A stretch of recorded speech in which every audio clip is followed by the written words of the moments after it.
গল্পটা না একটা নির্দিষ্ট গতির মধ্যে চলতে থাকে। ছবিটার মধ্যে একটা অনেক বড় বার্তা আছে। যেসব মেয়েদের এটা নেই তাদের জীবন কত কঠিন, সোশ্যাল অ্যাওয়ারনেস নিয়ে অনেক বড় একটা মেসেজ এখানে দেওয়া হয়েছে।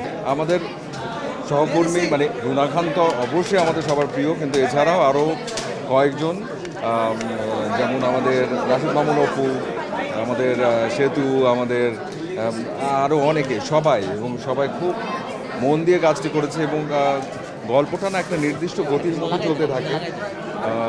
ব্যাকগ্রাউন্ড স্কোর থেকে শুরু করে এমন একটা সুদিং জায়গা যে বোঝাই যাচ্ছিল না যে গল্পটা কখন শুরু হয়ে কখন শেষের দিকে চলে আসবে। ভালো, ভীষণ ভালো। প্রথমত আসলে এই ছবিটার মধ্যে একটা অনেক বড় বার্তা আছে, হিউম্যানিটির বার্তা আছে, মানবিকতার বার্তা আছে। এটা সবচাইতে গুরুত্বপূর্ণ। এটার বাইরেও আরেকটা বিষয় বলবো যে আসলে অনেক রকমের ছবি হচ্ছে, অনেক ধরনের ছবি, এবং আমাদের এই দেশীয় জায়গা থেকে, আমাদের এই মাটির জায়গা থেকে এমন অনেক রকমের গল্প বলার জায়গা, অনেক রকমের উপস্থাপন, বিশেষ করে নির্মাতাদের এবং আমাদের টেকনিশিয়ান যারা, তারা যে আসলে অনেক রকমের কাজ করছে, অনেক এক্সপেরিমেন্টাল কাজ করছে, এই কাজগুলোর সাথে পরিচিত হওয়া যাবে না যদি আসলে এই ছবিগুলো আমরা না দেখি। আমি সেজন্যই বলবো যে কারোর আসলে খারাপ লাগবে না, এসে দেখলে একটা সুন্দর সময় যাবে। তো দর্শক যারা আছেন তারা সবাই আসবেন এবং প্লিজ দেখবেন ছবি। খুবই ভালো লেগেছে নীলপদ্ম দেখে, এবং এই ধরনের বিষয়ের উপরে সিনেমা আরও হওয়া দরকার। আমাদের আলহামদুলিল্লাহ থাকার ভালো জায়গা আছে, খাওয়ার জন্য যথেষ্ট খাবার আছে, মাথার উপরে অভিভাবক আছে।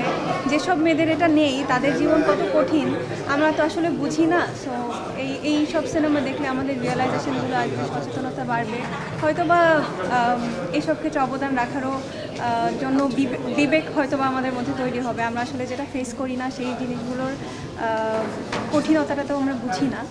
সো হ্যাঁ, আমার খুবই ভালো লেগেছে। পরিচালক থেকে শুরু করে সবাই খুব ভালো কাজ করেছে। রুনা আপুর অভিনয় অসাধারণ ছিল। স্পেশালি রুনা আপুর জন্যই দেখতে আসা। রুনা আপু ভীষণ আন্তরিক এবং সবার ভীষণ ভালোবাসার একজন মানুষ, ভীষণ আদর করেন। তো রুনা আপুর অভিনয়, পারফরমেন্স সব কিছু মিলে খুব ভালো লেগেছে। অবশ্যই সোশ্যাল অ্যাওয়ারনেস নিয়ে অনেক বড় একটা মেসেজ এখানে দেওয়া হয়েছে। তো আমি সবাইকে অনুরোধ করব, প্লিজ হলে গিয়ে সিনেমাটা দেখুন। অনেক ধুমধারাক্কা নাচ গানের সিনেমা, সেগুলোরও দরকার আছে অবভিয়াসলি। আমরা সেগুলো দেখে থাকি, কিন্তু পাশাপাশি এমনও কাজ আমাদের দেখা উচিত যেগুলো বিবেককে নাড়া দেয়, যেগুলো আমাদের মধ্যে কিছু বিবেক আরও তৈরি করে। ওই যেটা বললাম যে আমরা তো অনেক ব্লেসড, আমরা সব ধরনের স্ট্রাগল বা অবস্ট্যাকলস সম্পর্কে আমাদের ধারণা নেই।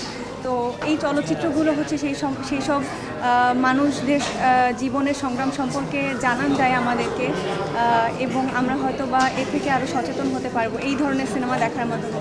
এই জন্য আমার সবার কাছে অনুরোধ থাকবে, সবাই প্লিজ এই সিনেমাটা হলে গিয়ে দেখবেন। নীলপদ্ম সবাই সিনেমা হলে গিয়ে দেখবেন।